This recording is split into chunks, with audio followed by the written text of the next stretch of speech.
أقبلت مثل الظبي نور الأعيان، فارقة فيها الحلا والحيوية، هالعروس اللي بها الزين رباني، من خلقها الله فطرة طبيعية محفوظة. أقدم يا ريم كل المزايين،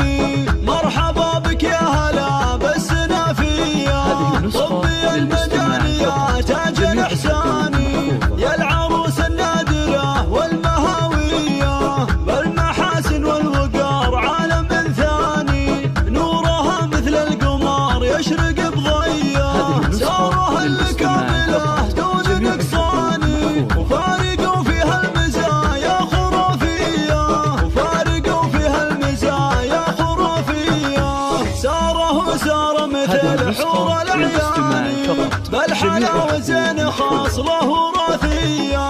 بنت شيخ للمراجل عنواني، أبو نايف من رجال الحماوية، شيخ عز وجاه وأفعاله اسماني، يستحق المدح بعد بقوافية، يستحق المدح بعد بقوافية، وأمكم نايف لها قدر وشاني، شيخة في طيبها دوم مارية، أشهد إنها مالكة زين وخصالي، أم نايف والمحاسن مثالية، والأخوان صقور دربين الأيماني، مشعل وخالدهم شيوخ الكبارية، والخوات بالنور والحسن بدراني،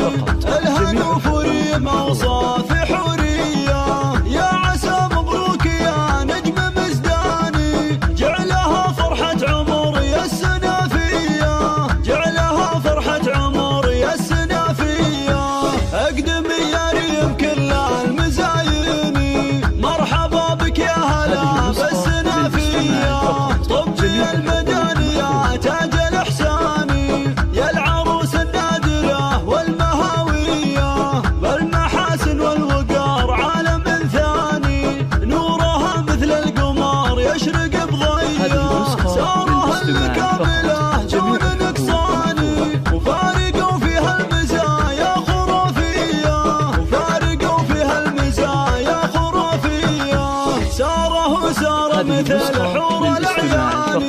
بالحلا وزين خاص له راثية، بنت شيخ للمراجل عنواني، أبو نايف من رجال الحماوية، شيخ عز وجاه وأفعاله اسماني، يستحق المدح بعد بقوافية، يستحق المدح بعد بقوافية،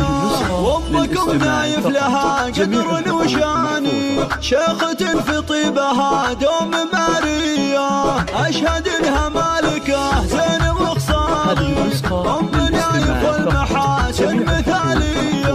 والأخوان صقور دربين الأيماني، مشعل وخالدهم شيوخ الكبارية، والخوات بالنور والحسن بدراني، الهنوف وريم أوصاف